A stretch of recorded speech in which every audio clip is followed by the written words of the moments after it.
Elle a posté la photo à 21h42. Je le sais parce que je l'ai fixée pendant 30 minutes entières, regardant le compteur de commentaires augmenter comme un moniteur cardiaque. Son Benoît, 2 verres de vin, ce sourire suffisant et brillant qu'elle arbore toujours quand elle se croit intouchable. Sa main posée un peu trop confortablement sur le dossier de sa chaise. Légende, avec mon vrai partenaire cette semaine, verre de vin, cœur rouge. Je n'ai pas commenté. Je ne lui ai pas envoyé de message. Je n'ai même pas cligné des yeux. J'ai juste fait une capture d'écran du post, les enregistrée à 3 endroits et les transmise à la dernière personne à qui elle s'attendait à être impliquée. Parce que pendant qu'elle jouait sa petite scène pour le monde, elle a oublié qui elle avait épousé. Elle a oublié que je ne menaçais jamais 2 fois. Le plus drôle, c'est que l'avertissement n'était même pas bruyant. Pas de cris, pas de porte qui claque, juste un dimanche matin tranquille. Sa valise à moitié fermée, l'odeur de bacon et de pain grillé brûlait dans l'air. Je lui versai son café quand je l'ai dit, comme je le fais toujours. Crème, pas de sucre, juste comme elle prétend l'aimer quand les clients regardent. Si tu postes une autre photo avec ce type, j'ai dit, c'est fini. Pas de drame, juste fini. Elle n'a même pas levé les yeux de son ordinateur portable. C'est juste Benoît. Détends-toi. Non, ce n'était pas le cas. Plus maintenant. Écoutez, je sais que la plupart d'entre vous m'écoutent probablement sans cliquer sur le bouton d'abonnement. Mais si cette histoire vous touche, si elle vous coupe le souffle ne serait-ce qu'une seconde, vous abonnez aide l'équipe à continuer à raconter ces histoires. Vraiment. Maintenant, revenons au désordre. Elle faisait ce manège depuis des mois. Conférences, voyages d'affaires. Benoît est juste dans mon département. Il est inoffensif. Mais les gens inoffensifs n'envoient pas de message à votre femme après minuit avec un emoji champagne et bonne chance demain. Les gens inoffensifs ne laissent pas leur bouton de manchette sur votre lavabo. Oui, je les ai trouvés. Non, je n'ai pas dit un mot. Pourquoi? Parce que je ne joue pas loyal. Je joue sur le long terme. Vous voyez, il ne s'agissait pas seulement d'infidélité. J'aurais pu supporter les mensonges, les piques passives-agressives, le fait qu'elle ait commencé à acheter 2 de chaque chose comme si elle construisait un avenir sans moi. Non, il s'agissait de quelque chose de pire. Le manque de respect en public. Le genre qui ne chuchote pas derrière votre dos, mais qui rit à votre visage. Le genre qui fait que d'autres personnes commencent à penser qu'elles peuvent le faire aussi. Elle savait exactement ce qu'elle faisait. Elle l'a posté pendant un dîner d'entreprise, habillée comme si elle vendait du parfum dans un tribunal. Tous ses collègues ont commenté avec des émojis forts et reines, comme s'ils ne regardaient pas une femme faire exploser son propre mariage avec un sourire narquois. Je ne l'ai pas bloqué. Je n'ai pas crié. J'ai juste attendu que les commentaires se calment et que l'horloge frappe minuit. Puis j'ai pris mon téléphone et j'ai cliqué sur transférer sur le brouillon que j'avais écrit des semaines auparavant. Objet, conflit d'intérêts. Révision immédiate requise. Benoît, vous voyez, était déjà sur un terrain juridique instable. Et moi? Je suis le petit mari tranquille qu'elle a oublié de mentionner comme étant l'avocat principal du plaignant dans l'affaire qui pourrait mettre fin à sa carrière. Je n'avais pas divulgué notre lien parce qu'il n'y en avait pas eu jusqu'à présent. Elle l'avait intégré à sa narration personnelle, et cela en faisait une cible légitime. On pourrait penser que c'est là que l'histoire se termine. Comme un coup de tonnerre, au moment où elle a cliqué sur poster, tout était fini. Mais non, ce n'était pas un moment gotcha hollywoodien. C'était un effondrement lent et en spirale, comme regarder un verre de vin rouge tomber au ralenti sur un tapis blanc. Et j'avais tenu le bord de la table tout le temps. Elle est rentrée 4 jours plus tard comme si rien ne s'était passé.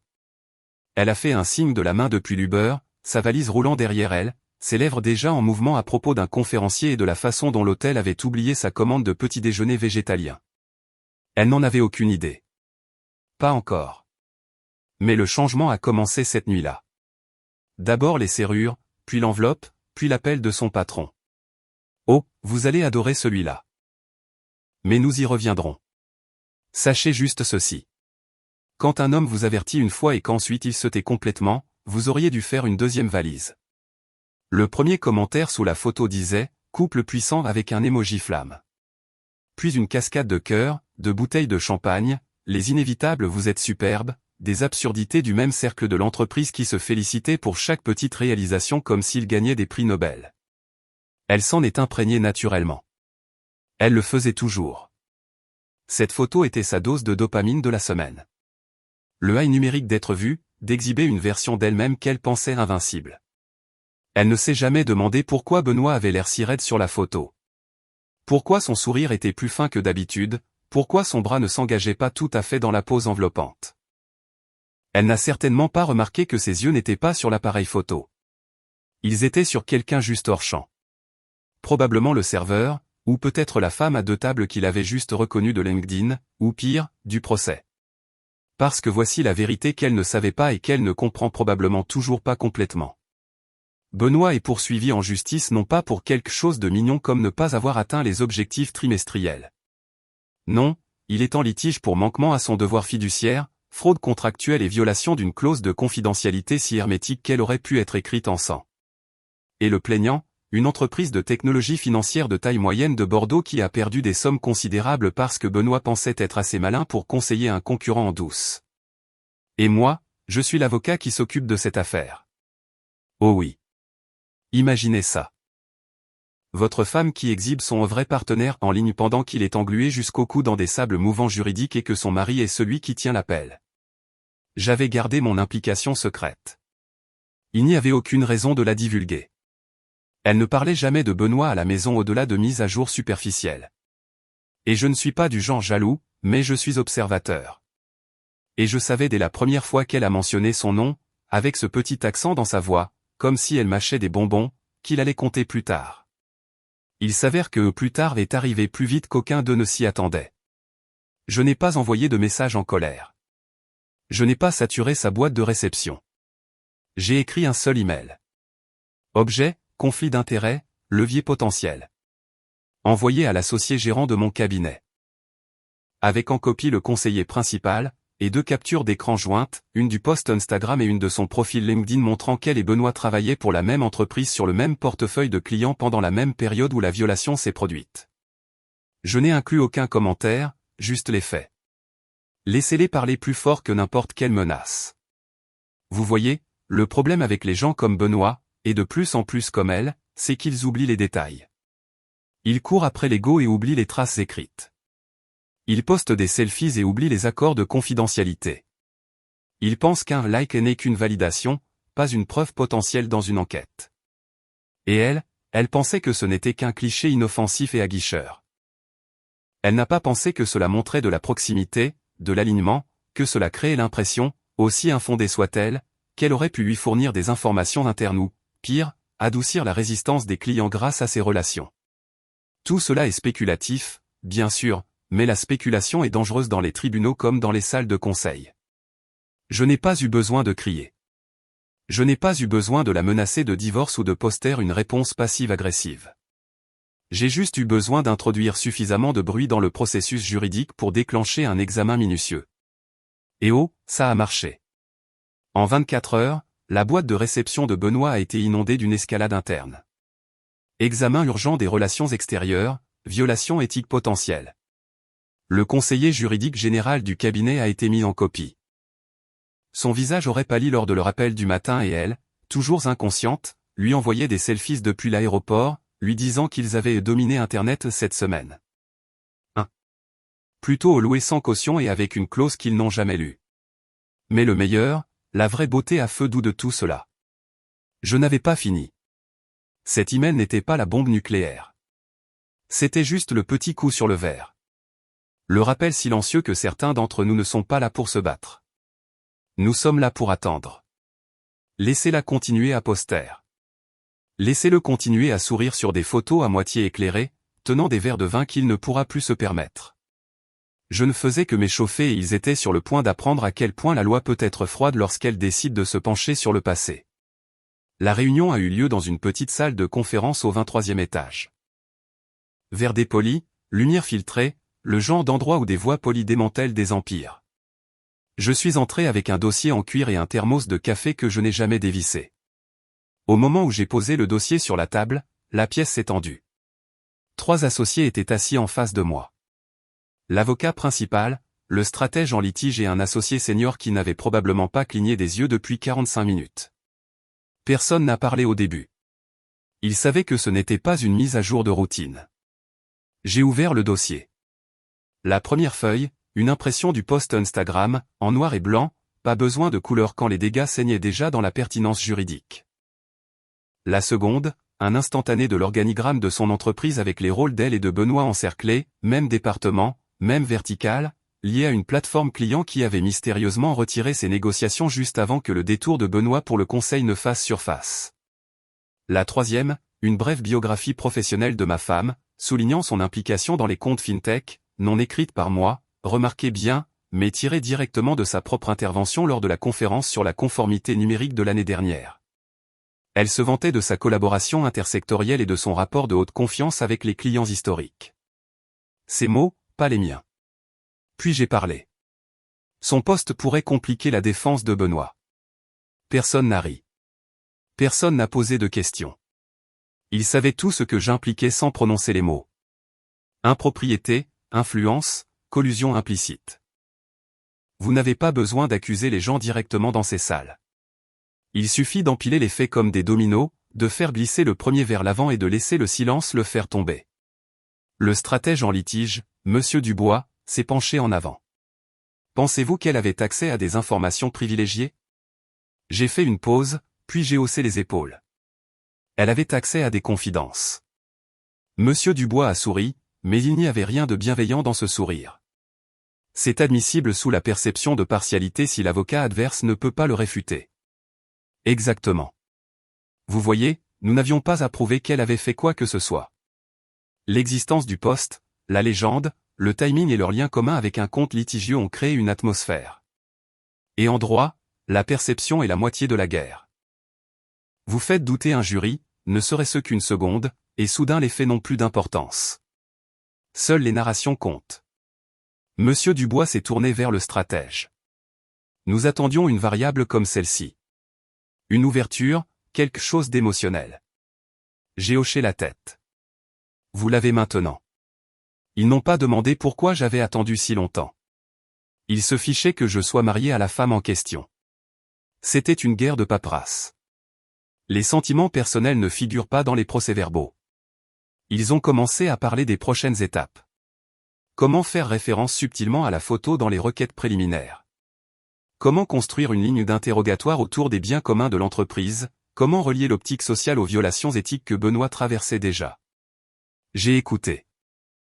Je les ai regardés construire l'échafaudage de ce qui allait devenir un effondrement très public. Et je ne les ai pas arrêtés. Je leur ai juste donné un dernier document. La date du séminaire d'entreprise où Benoît aurait eu accès à des documents qu'il n'aurait pas dû voir et une photo du même voyage montrant son badge accroché à son tour de cou. Disons simplement, ai-je murmuré, qu'ils étaient proches. La pièce est redevenue silencieuse. C'est ce qu'elle n'a jamais compris. Pour elle, c'était une aventure, un flirt, un peu de performance numérique pour attiser la jalousie et l'admiration. Mais Benoît n'était pas seulement un collègue avec de beaux cheveux et un charme passif-agressif. C'était un homme au bord du précipice juridique. Et maintenant, grâce à sa séance photo, elle avait livré la poignée à mon équipe.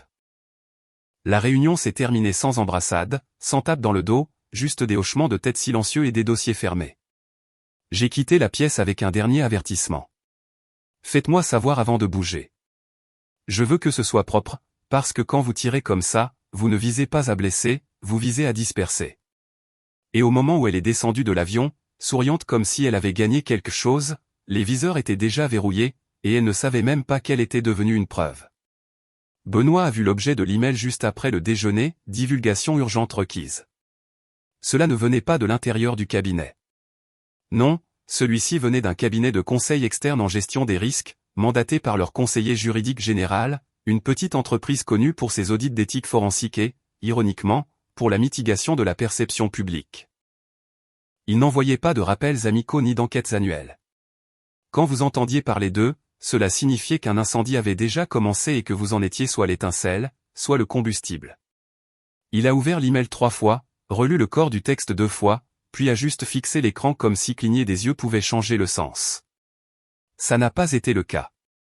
Le message était clair, en raison de récents développements concernant votre relation publiquement visible avec un employé lié à des comptes actifs sous enquête, nous demandons une divulgation complète de la nature et du calendrier de vos interactions personnelles.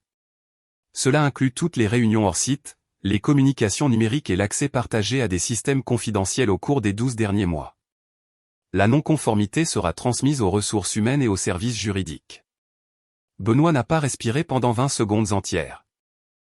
Puis il a fait ce que la plupart des hommes comme lui font quand ils sont assez intelligents pour savoir qu'ils sont en difficulté mais assez stupides pour penser qu'ils peuvent s'en sortir en parlant. Il a paniqué et lui a envoyé un message, « Que as-tu dit à ton mari ?» Elle n'a pas répondu tout de suite. Bien sûr, elle était en train d'embarquer pour un vol de correspondance, probablement en train de boire un café au lait, béatement inconsciente que la légende qu'elle avait postée pour attirer l'attention venait de déclencher une enquête éthique formelle. Au moment où elle a répondu, rien. Détends-toi, il était déjà trop tard. Parce que les ressources humaines n'attendaient pas. La photo avait circulé en interne, non pas par le biais de rumeurs, mais par une alerte signalée. Leur botte de conformité, une jolie pièce d'IA dont ils se vantaient lors du sommet des dirigeants de l'année dernière, avait détecté l'image grâce à l'extraction d'images, à la reconnaissance faciale et à la géolocalisation. Il avait fait correspondre le visage de Benoît, son profil et le portefeuille de compte de leur cabinet en moins de 6 minutes. Ce poste n'était pas seulement embarrassant, il était accablant, et peu importe quel édile détends-toi. Benoît était déjà englué jusqu'aux genoux dans une affaire ouverte avec des empreintes numériques partout. Son nom figurait sur des messages Slack. Ses initiales étaient enfouies dans les métadonnées de présentation partagées. Rien de tout cela n'était encore une preuve de méfait. Mais maintenant que les projecteurs s'étaient déplacés, tout devenait une preuve. Même la façon dont il se regardait sur les photos d'entreprise serait sujette à interprétation. Et elle était trop arrogante pour comprendre à quel point c'était grave, encore portée par l'excitation d'une douzaine de likes et de quelques messages privés coquets. Encore convaincue que si elle disait simplement à tout le monde, ce n'est pas ce que ça a l'air, les gens la croiraient plutôt que la chronologie. Mais le ne laissait pas de place à une explication. Il se resserrait des deux côtés. Le superviseur direct de Benoît a programmé un appel d'urgence. Pas d'ordre du jour, juste rejoindre maintenant. Il a passé la moitié de l'appel à marmonner, ce n'était rien. Nous avons juste dîné. Ce n'est pas comme ça. Le superviseur n'a pas argumenté. Il a juste dit, alors pourquoi recevons-nous une demande de pré-litige potentiel avec votre visage dessus? Pendant ce temps, dans son cabinet, les ressources humaines avaient déjà ouvert une enquête interne. Discrètement, son assistante, qui l'idolâtrait autrefois, avait été invitée à fournir tous les journaux de calendrier des 6 derniers mois. La responsable d'équipe a été convoquée à une réunion à huis clos, à qui on a demandé si des documents destinés aux clients avaient été partagés en dehors du protocole de communication. Son nom a été mentionné plus d'une fois parce que la photo n'était pas seulement non professionnelle. Elle suggérait l'intimité, la familiarité, peut-être l'accès. Et dans le monde de l'entreprise, la perception de collusion est souvent punie plus sévèrement que la faute réelle, car elle entache tout le monde. Elle a envoyé un nouveau message à Benoît plus tard cette nuit-là, « Ils ne vont rien faire, n'est-ce pas ?» Il n'a pas répondu, non pas parce qu'il ne le voulait pas, mais parce qu'il était déjà en communication avec son conseiller juridique personnel, quelqu'un qu'il avait payé de sa poche, essayant de déterminer combien de documents elle aurait pu voir alors qu'elle était assise à côté de lui, souriant dans un verre de vin, pensant que rien de tout cela n'aurait jamais d'importance. Mais c'en était le cas, parce que chaque instant, chaque mot, chaque document Google partagé ou invitation de calendrier transféré, tout était réexaminé maintenant. Et le coup de grâce, rien de tout cela ne venait d'une accusation. Cela a commencé par une légende, une grenade transférée lancée dans un monde numérique qui n'oublie jamais, avec mon vrai partenaire. Maintenant, elle était sur le point de découvrir ce qui se passe quand le tribunal de l'image publique se transforme en un véritable tribunal. Et Benoît, il était déjà en train de couler et s'accrochait à tout pour ne pas sombrer, même à elle. Elle est rentrée chez elle jeudi soir, les roues de sa valise cabine résonnant sur l'allée comme un lent roulement de tambour. Son maquillage était taché par une sieste en escale. Sa blouse froissée, mais elle portait cette même lueur légère d'après-conférence comme si elle venait de descendre d'une scène et d'entrer dans un autre chapitre d'autocongratulation. Puis la clé n'a pas fonctionné. Elle a secoué la poignée une fois, puis encore. Rien. Elle a regardé la porte, son front se plissant, non pas de panique, mais d'un léger désagrément, comme si un distributeur automatique avait mangé son euro. Elle a frappé une fois, plus par fierté que par nécessité. La porte s'est ouverte en quelques secondes. Il se tenait là, chemise décontractée, manches retroussées, tenant un verre d'eau comme si rien n'avait changé, mais tout avait changé. Il a été mis au courant, dit-il sèchement. Tu resteras dans la chambre d'amis. Elle laissa échapper un rire bref et sans joie, traînant sa valise par-dessus le seuil. Waouh, vraiment? C'est ton arc de revanche? Porte verrouillée et traitement silencieux. Pas de vengeance, répondit-il. Juste des limites. Quelque chose que tu as dit que nous devrions tous les deux mieux faire. Elle regarda autour d'elle. La maison semblait plus froide, plus propre, comme si quelqu'un avait déjà commencé à l'effacer. Elle marcha dans le couloir jusqu'à la chambre d'amis. Murs nus, draps inconnus. Sur le lit, une épaisse enveloppe avec son nom et des lettres dactylographiées. Soignée, professionnelle, ironique. Elle l'ouvrit avec un dédain, supposant que c'était une déclaration mesquine. À l'intérieur, une copie de leur contrat de mariage imprimé sur du papier légal ferme, le genre qui semble devoir être estampillé à la cire. Sa signature en bas à droite, claire comme le jour. Elle se souvenait l'avoir signé des années auparavant, la semaine précédant le mariage, après une longue conversation où nous nous faisons confiance alimentée par le vin. Mais il y avait autre chose, une clause surlignée, encre jaune, un cadre précis dessiné autour d'elle. En cas d'action publique entraînant des dommages au patrimoine financier commun, y compris, mais sans s'y limiter, une atteinte à la réputation, des liaisons extraconjugales ou une association publique avec des parties en litige. Le présent accord est soumis à une réévaluation immédiate et à des modifications de protection des actifs à la discrétion de la partie non affectée. Son sourire narquois tressaillit, conservant à peine sa forme. Ce n'était pas dans l'original, marmonna-t-elle, tournant à la dernière page. C'est là que son estomac se noie. La date de l'amendement, le 14 août de l'année précédente. Il y a un an, pas la semaine dernière. Pas pendant cette conférence. Il avait planifié cela bien avant la photo du verre de vin. Bien avant Benoît, bien avant même qu'elle ne commence à tester les limites. Elle regarda à nouveau la date, comme si les chiffres pouvaient changer si elle les fixait assez fort. Il avait mis à jour le contrat de mariage, et elle l'avait signé, sa propre signature, juste à côté du tampon du notaire. Elle ne l'avait pas lu, l'avait probablement juste parcouru les premières lignes, supposant que c'était une question d'intendance, quelque chose concernant le refinancement ou la planification successorale. Il l'avait même appelé un examen de sécurité domestique quand elle avait demandé, et elle, distraite, trop confiante, sûre d'elle, avait hoché la tête, signé et était retournée à son podcast sur les habitudes de leadership à haute performance. Maintenant, le piège s'était refermé. C'est légal, lança-t-elle, retournant dans le couloir, les papiers à la main. Il ne leva pas les yeux du livre qu'il lisait. C'était notarié. Tu l'as signé. Oui, tu m'as piégé, siffla-t-elle. Non, dit-il sans inflexion. Je me suis préparé pour toi. Elle ne répondit pas. Ne pouvait pas, parce que le pire, ce n'était pas qu'il ait mis à jour le contrat de mariage. Ce n'était même pas qu'elle ait renoncé à sa position sans scier. Le pire, c'était de réaliser à quel point il avait cessé de lui faire confiance tôt, il y a un an, peut-être plus tôt. Combien de dîners avait-il partagé pendant qu'il élaborait déjà des contingences? Combien de week-ends avait-elle traité comme du contenu Instagram pendant qu'il déplaçait discrètement des actifs, réécrivait des clauses et mettait son ego à l'épreuve des précédents juridiques? Elle retourna dans la chambre d'amis en silence. À l'intérieur de l'enveloppe se trouvait un second document, plus petit, un résumé des effets de l'amendement. Il contenait des points, actifs liquides partagés gelés, en attente d'évaluation, réaffectation des biens immobiliers prévus, toute responsabilité financière encourue en raison d'implications publiques, non plus partagées. Il y avait aussi une note manuscrite en bas. Je ne t'ai pas fait choisir lui, mais je me suis assuré que ton choix ne me ruinerait pas. Elle s'assit lourdement sur le bord du lit d'amis, engourdie, sa valise toujours fermée, la maison résonnant d'une manière qu'elle n'avait jamais connue auparavant. Soudain, la photo du verre de vin ne semblait plus intelligente, ni sexy, ni audacieuse. Elle ressemblait à une preuve.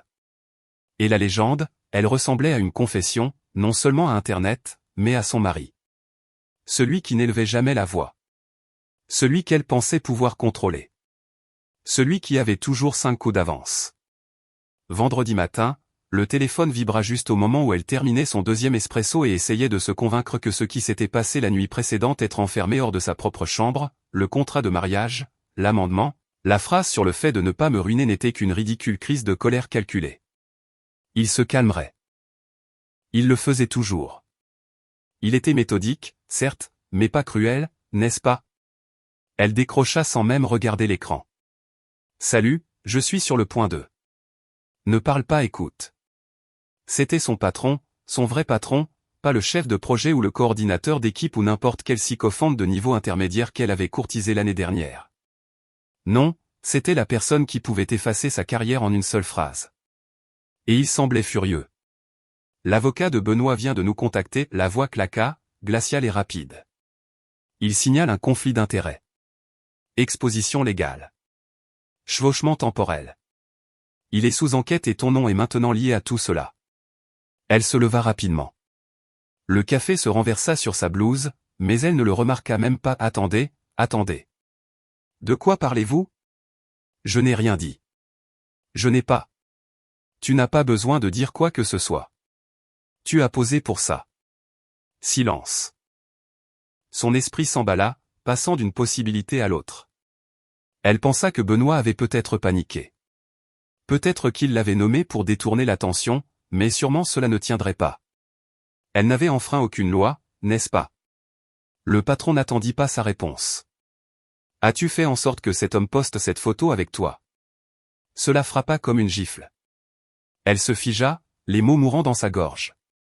Parce que, son patron continua, la voix s'élevant, nous venons de recevoir un avis indiquant que notre cabinet pourrait être impliqué dans une plainte formelle pour avoir hébergé 2 individus liés à un litige commercial actif au niveau fédéral. Et si cette photo devient une pièce maîtresse, nous ne parlons pas seulement d'examens éthiques. Nous parlons de dommages à la réputation. De graves problèmes d'image au niveau du conseil d'administration. Les clients poseront des questions. Elle essaya de répondre. Je n'ai pas. Je veux dire, il l'a posté, mais... Gardez-le, claqua son patron. Tu es mise à l'écart. Avec effet immédiat. Ses jambes fléchirent légèrement, comme si elle allait s'asseoir mais ne trouvait pas de chaise. Mise à l'écart pour combien de temps? Indéfiniment. Il n'y eut pas d'excuses, pas de discussion, juste le ton net et froid de quelqu'un qui se distancie d'un désordre avant que l'odeur ne lui colle aux chaussures. Ne viens pas au bureau, ajouta la voix. Les RH te contacteront et si tu penses même à poster quoi que ce soit de personnel ou lié à cette affaire, ton badge ne sera pas la seule chose révoquée. Clic et elle resta debout dans la cuisine, tenant toujours le téléphone à son oreille, même si l'appel était terminé. L'espresso continuait de s'infiltrer dans le tissu de sa blouse, chaud puis froid. Pour la première fois, elle commença à comprendre. Cela n'allait pas disparaître. Ce n'était pas une dispute conjugale. Il ne s'agissait pas d'un poste ou d'un flirt ou d'une attention auto-indulgente sous la forme de théâtre de flirt numérique.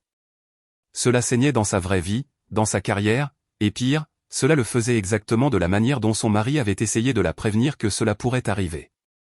Discrètement, sans jamais élever la voix. Elle appela Benoît directement sur sa messagerie vocale. Elle réessaya, toujours rien. Ses messages étaient laissés en lu. La petite bulle grise qui s'animait rapidement quand elle lui envoyait un message était maintenant morte et silencieuse. Il n'allait pas la sauver. Il était déjà en mode survie. Et elle devenait rapidement un fardeau. Elle fixa son téléphone, le dernier message que son mari lui avait envoyé 3 semaines auparavant, juste une liste de courses. Elle ne s'était pas rendu compte jusqu'à présent à quel point son téléphone était devenu vide. Plus de messages de groupe de collègues. Plus de même de son assistante. Sa boîte de réception était inondée, mais pas de projets, de mise en garde, de drapeaux, de silence de la part de personnes qui répondaient habituellement en quelques secondes. Elle se dirigea vers la chambre d'amis. L'enveloppe de la nuit dernière était toujours sur la table de chevet. Elle l'ouvrit à nouveau, même si elle connaissait chaque mot maintenant, juste pour la tenir, pour se rappeler que ce n'était pas un rêve. Et glissée derrière les pages légales qu'elle n'avait pas remarquées auparavant, se trouvait une petite carte manuscrite. Juste 2 lignes. Tu as transformé un moment en spectacle. J'ai transformé un spectacle en stratégie. Pas de signature, pas de fioriture, juste une vérité brutale. Elle perdait tout, un appel téléphonique à la fois. Et personne, ni Benoît, ni son patron, ni son reflet dans le miroir, n'allait arrêter ce qui allait arriver. L'email arriva en milieu d'après-midi, son objet simple et froid, demande client, ajustement de représentation. Elle l'ouvrit, s'attendant à une réaffectation, peut-être quelqu'un se retirant temporairement pendant que les RH géraient le tumulte. Mais le nom en haut la glaça. Greystone Financier, l'un des clients les plus anciens et les plus stables du cabinet, le genre qui ne bronche pas, ne se plaint pas, n'appelle même pas à moins que le bâtiment ne brûle. Ils étaient avec son entreprise depuis plus d'une décennie. Elle avait géré leur compte personnellement pendant les 3 dernières années. Dîner, poignée de main, appel tard dans la nuit à travers les fuseaux horaires, elle avait même volé une fois à Lyon pour présenter un projet sous une tempête de neige. Elle avait bâti des relations, de la confiance, de la loyauté, et maintenant il voulait qu'elle quitte le compte définitivement. Le message était bref, comme si moins de mots rendaient la demande plus facile à digérer, en raison de récents développements et de l'optique entourant un litige en cours associé à Benoît M et l'émergence de contenus publics impliquant une association intime avec l'un de nos consultants clés lors d'un litige actif. Greystone demande un changement immédiat et permanent de représentation client. Nous ne pouvons pas risquer un déversement de réputation. Déversement de réputation, comme si elle était radioactive. Son premier instinct fut le déni. Elle tendit la main vers son téléphone, commença à taper une réponse à son patron, puis s'arrêta. Que dirait-elle? Que c'était injuste? Que la photo ne prouvait rien? Que la légende était une blague? Que Benoît ne l'avait même pas aimé publiquement? Rien de tout cela n'avait plus d'importance. Parce que les retombées avaient franchi les murs. Le blog juridique parut plus tard dans la soirée. L'un de ces articles tranchants et cyniques qui commence lentement et se termine en scalpel. Un lectorat de niche mais dangereusement influe. Il s'intitulait « Quand l'intimité rencontre le litige, l'éthique des relations non divulguées dans les affaires à enjeux élevés ». Elle était sur la bannière de l'image, pas son nom, son visage. La même photo du verre de vin recadré plus serré cette fois, zoomée sur elle et Benoît souriant comme un couple en vacances. Légende conservée en bas comme une étiquette d'avertissement de cigarette, avec mon vrai partenaire cette semaine. L'article les déchiquetait. Il n'accusait pas directement, mais cela rendait les choses pires. Il impliquait à plusieurs reprises, posant des questions suggestives devant le tribunal de l'opinion publique. Un cabinet peut-il protéger les intérêts de ses clients tout en hébergeant des liaisons privées avec les parties adverses? Quel devoir les RH ont-elles de rechercher les responsabilités silencieuses lorsque des photos deviennent publiques? Que se passe-t-il lorsque l'inoffensive devient une preuve armée? Il nommait son cabinet, citait des sections du litige en cours de Benoît, utilisait son image pour tout colorer, non pas comme une personne, mais comme un symbole. À 21h, il avait été republié par 2 bulletins de conformité et un groupe d'éthique comptable avec une audience combinée de dizaines de milliers. Et dans la section des commentaires, un nom familier, l'un de ses anciens collègues avait écrit « J'ai déjà travaillé avec elle ». Pas surpris. Elle avait envie de jeter son téléphone.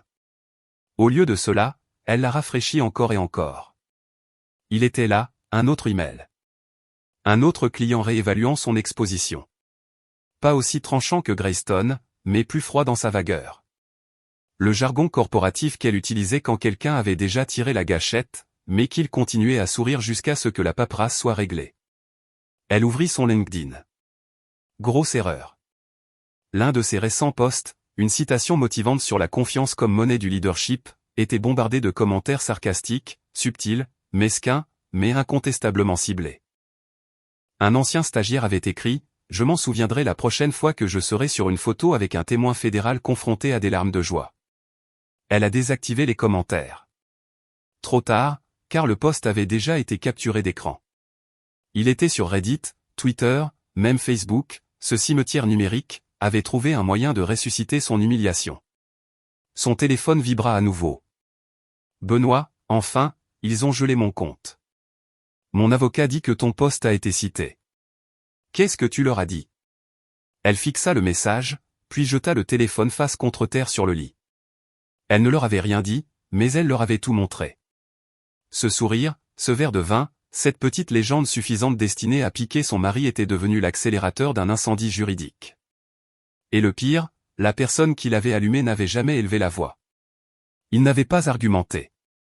Il n'avait pas posté. Il avait juste tiré un fil et laissé le tissu de sa réputation se défaire en temps réel. Maintenant, elle n'était pas seulement mise à l'écart. Elle était effacée discrètement, efficacement par les clients, par les blogs, par les chuchotements et les réunions auxquelles elle ne serait plus jamais invitée. Et à mesure que la panique montait dans sa poitrine, une pensée s'installa enfin, lourde et permanente. Ça ne va pas disparaître. Ce n'est qu'une partie de ce qu'il a planifié. Elle attendit après minuit pour passer l'appel. Tout le monde s'était tu. Les réponses de Benoît s'étaient taries. Son manager n'avait pas répondu à son dernier email où pouvons-nous parler et les RH avaient envoyé une invitation de calendrier générique marquée obligatoire. Ce silence était étouffant. Le genre où chaque minute donne l'impression d'attendre qu'une bombe explose, même si la détonation a déjà eu lieu. Alors elle composa le numéro de la seule personne qu'elle croyait encore disponible. Ava. Elle s'était rencontrée en première année, affectation aléatoire de dortoir. Liée par du vin rouge bon marché et des crises de panique avant les partiels. Ava était celle qui se tenait à ses côtés au mariage. Qui connaissait l'incident de Vegas, qui avait un jour conduit 6 heures pour la sortir d'une dispute en état d'ébriété avec un ancien client. Si quelqu'un devait lui accorder le bénéfice du doute, c'était Ava. Elle n'attendit même pas un bonjour. Oh mon Dieu, merci d'avoir décroché, dit-elle, le soulagement inondant sa voix. Tout est fou. Les gens exagèrent complètement. J'ai juste besoin de quelqu'un qui me connaît vraiment. La voix d'Ava était basse, pas endormie. Mesurée. Tu m'as menti. Elle se figea. Quoi? Tu as dit que ce n'était rien. Tu as dit que toi et Benoît n'étiez que des amis. Que ton mari était paranoïaque. Nous n'étions que des amis, insista TL. Cette photo était une blague. C'était du sarcasme. Je n'ai pas réfléchi. Exactement, coupa Ava. Tu n'as pas réfléchi. Silence. Je t'ai défendu, continua Ava, son ton plus aiguisé maintenant. Quand le blog est sorti, quand Greystone s'est retiré, quand les associés ont commencé à fouiner, j'ai dit que c'était absurde. Que tout était exagéré. Et maintenant on me demande si je savais. Elle essaya de stabiliser sa voix. Savais quoi? Que je suis allé dîner avec un collègue? Que nous avons pris une photo? Non, dit Ava, exhalant lourdement. Que tu couchais avec un homme impliqué dans une affaire ouverte liée au cabinet de ton mari. Que tu as utilisé ta position pour le faire entrer à cette réunion client le trimestre dernier. Que toi, que tu le veuilles ou non, tu as ouvert la porte à un cauchemar de conformité. Ce n'est pas ce qui s'est passé. Ça n'a plus d'importance, dit Ava sèchement. La perception est la réalité maintenant. Elle chercha quelque chose. Une excuse, une blague, n'importe quoi pour renverser la vapeur. Allez, Ava. Tu sais comment sont les gens. Ils adorent un scandale. Ça va passer. Je veux dire, sérieusement, tu penses que je ruinerais ma carrière pour une légende? Et puis vint le coup de grâce. Et ton mari, dit Ava. Il t'a prévenu. La phrase resta en suspens. J'étais là, tu te souviens? Ce brunch, le dimanche avant Lyon. J'ai vu l'expression sur son visage quand tu l'as repoussé. J'ai vu à quel point il est devenu silencieux. Tu t'es moqué de lui. Tu as dit, et je cite, tu ne survivras pas dans le monde moderne si une photo blesse ton ego. Et puis tu as porté un toast à Benoît. Elle ouvrit la bouche, mais rien n'en sortit. Je l'ai entendu dire, si tu postes une autre photo avec ce type, c'est fini et point. Le silence entre elles était un vide. Tu ne comprends pas, murmura-t-elle finalement. J'étais juste. J'essayais de ressentir quelque chose à nouveau. Il était si distant. Je voulais juste lui rappeler que je comptais. Ava soupira. Tu voulais lui rappeler, et il l'a rappelé à tout le monde. Puis après une pause, je ne peux pas faire partie de ça. Ava, j'ai un prêt immobilier, une carrière. J'ai travaillé trop dur pour que tout cela soit enterré dans tes retombées. Clic, l'appel se termina. Pas d'au revoir, juste le vide. Elle fixa l'écran comme si cela pouvait s'inverser. Comme si le nom d'Ava réapparaissait et disait que c'était une blague.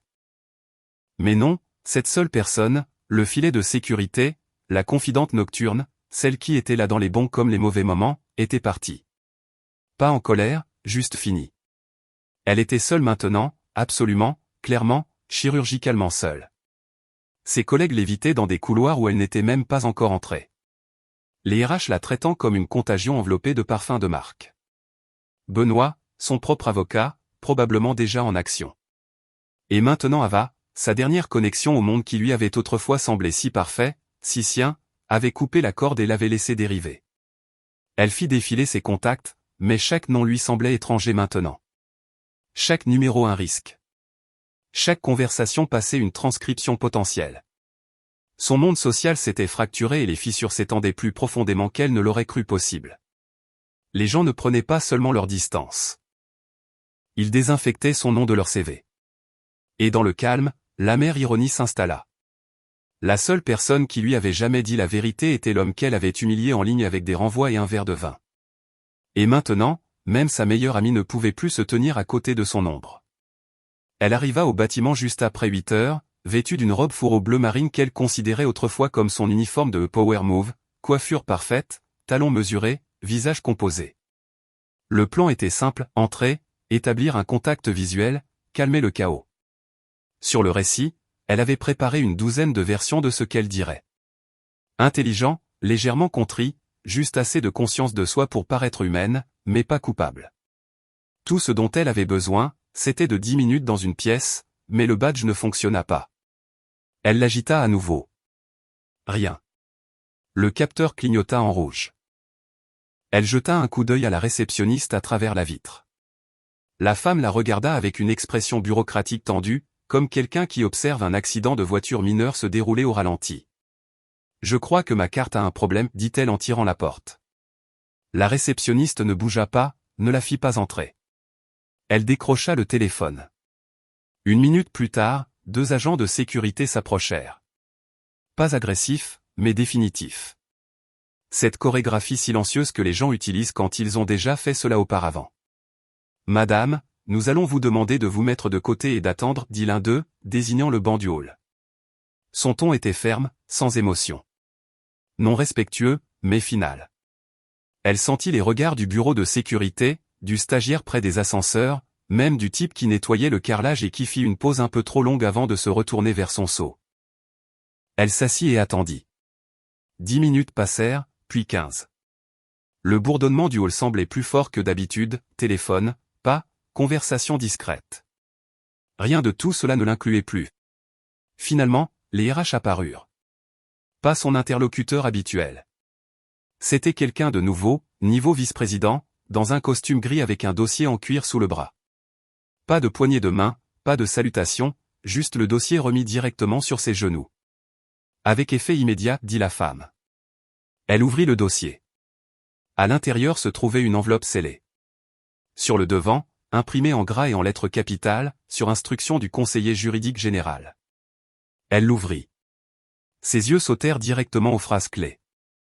Instinct entraîné par des années de lecture de contrats, résiliation de l'emploi, risque de réputation pour les relations clients, violation des normes éthiques internes, conflit d'intérêts documenté lors d'un litige en cours, et en bas sous le bloc de signature formelle, son nom, le conseiller juridique général Mathieu D.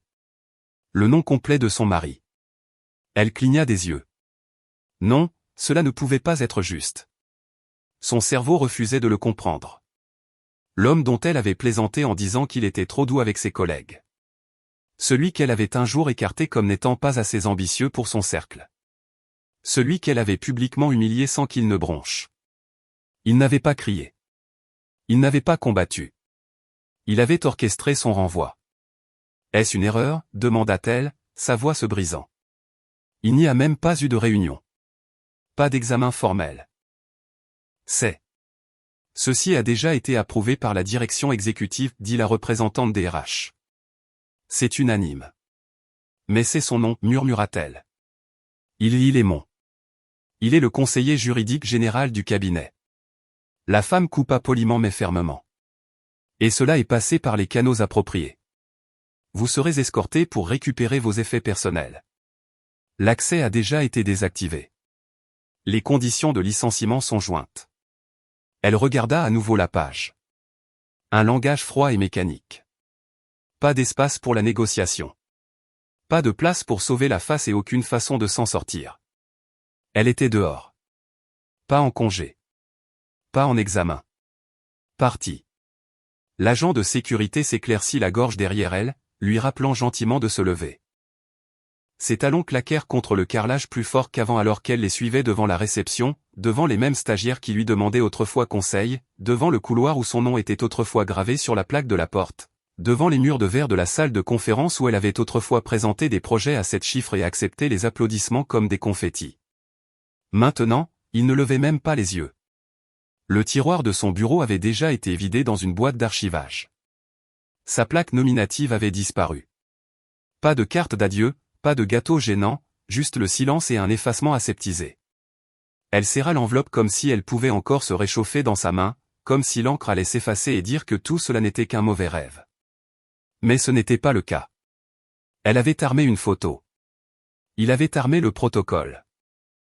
Et au final, l'homme dont elle s'était moquée d'être trop passif avait orchestré son effondrement public avec la précision d'un chirurgien et l'émotion d'un classeur. Il n'y avait pas de scandale à expliquer, pas d'explosion dramatique, juste un mémo, une signature et une porte qui ne s'ouvrait plus pour elle, parce que les réputations peuvent s'effriter en chuchotis. Et la sienne venait d'être effacée. Elle rentra chez elle ce soir-là plus lentement que d'habitude, non pas à cause du trafic, mais à cause du poids. Cette sorte de lourdeur spécifique qui s'installe dans les os quand on réalise enfin qu'il n'y a plus aucun moyen de raconter l'histoire. Son téléphone était en mode silencieux, ses talons à la main, sa blouse avait été portée trop longtemps. Elle franchit la porte d'entrée comme si elle s'introduisait dans sa propre vie. Il était dans le salon, calme, fermant une valise, pas pressé, pas théâtral, juste en train de finir. Elle resta là une seconde de trop, ne sachant pas si elle devait laisser tomber son sac à main, ou crier, ou rire. Au lieu de cela, elle prononça la seule phrase qui avait survécu au naufrage de sa voix. « Nous pouvons arranger ça. » Il la regarda pour la première fois depuis ce qui semblait des jours, des semaines. Un regard non pas rempli de haine ou de déception, juste de clarté. Le genre de regard que l'on donne à un bâtiment que l'on a aimé autrefois avant qu'il ne soit condamné. Il n'a pas argumenté, n'a pas énuméré de griefs. Il lui a simplement tendu un dossier. À l'intérieur se trouvaient les documents de divorce finalisés. Simples, préexaminés, à signer et à faire notarier. À côté d'eux, des documents de réaffectation de propriété, des protocoles de séparation bancaire et les dépôts officiels pour la division des actifs en vertu de la clause du contrat de mariage amendé qu'elle avait elle-même signé. Sur le dessus de tout cela se trouvait un seul post-it écrit de sa main familière. « Tu as choisi ton vrai partenaire. J'ai choisi la paix. » Elle s'assit lourdement comme si ses jambes avaient lâché avant son cœur. Il roula la valise vers la porte. Pas de deuxième valise. Pas de sac de sport rempli de colère. Juste un départ tranquille et intentionnel. « Je ne voulais rien de tout ça, » commença-t-elle, sa gorge se nouant. Il s'arrêta, se retourna, la voix égale. « Je sais », un silence.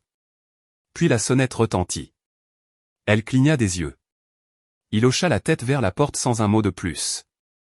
Elle ouvrit la porte, encore à moitié incrédule, à moitié dans le déni. Un coursier se tenait là, l'expression neutre, tenant une épaisse enveloppe. « Livraison pour madame, elle requiert une signature. » Elle signa avec des doigts tremblants, prit l'enveloppe et ferma la porte avec son épaule comme si l'air avait été aspiré de ses mains. L'adresse de l'expéditeur était le siège de son cabinet, mais l'expéditeur n'était pas les RH. C'était le conseil d'administration. Elle l'ouvrit lentement, comme si elle pouvait exploser. À l'intérieur, un avis de mise en demeure formelle. En raison de la perte de contrat client directement liée à votre conduite et des dommages réputationnels en résultant, le conseil d'administration initie des procédures de recouvrement des primes de performance précédemment émises. Montant total, 148 250 €. Date limite, 15 jours ouvrables. Il n'y avait aucune émotion dans la lettre, juste des chiffres, des dates. Des termes qu'elle expliquait aux autres comme si elle maîtrisait le droit et la logique. Maintenant, il ressemblait à une sentence de mort en Helvetica. Elle s'effondra sur le sol, l'enveloppe sur les genoux, son corps engourdi. À l'étage, elle entendit le doux grincement d'une fermeture éclair. Son mariage dissous sans un mot élevé. Sa carrière amputée par une légende, ses économies s'évaporant derrière des clauses contractuelles qu'elle se vantait d'avoir écrites. Elle leva les yeux alors qu'il passait devant elle. Il ne dit pas au revoir. Il n'en avait pas besoin, car il avait déjà tout dit avec le silence, avec les signatures, avec la précision. Il atteignit la porte, l'ouvrit, puis s'arrêta une seule fois. Elle le regarda, brisé, respirant à peine, cherchant un dernier fil. Il ne regarda pas en arrière. Il sortit et ferma la porte, non pas avec un fracas, mais avec paix. Et ce fut la cruauté finale. Elle avait passé des années à désirer les projecteurs, à soigner les apparences, à recueillir les applaudissements de salles remplies de gens qui ne se souviendraient pas de son nom après le dessert. Et l'homme qu'elle avait écarté comme étant juste le silencieux. Il ne l'a pas détruite. Il l'a fait disparaître avec rien d'autre que le silence, la stratégie et la vérité.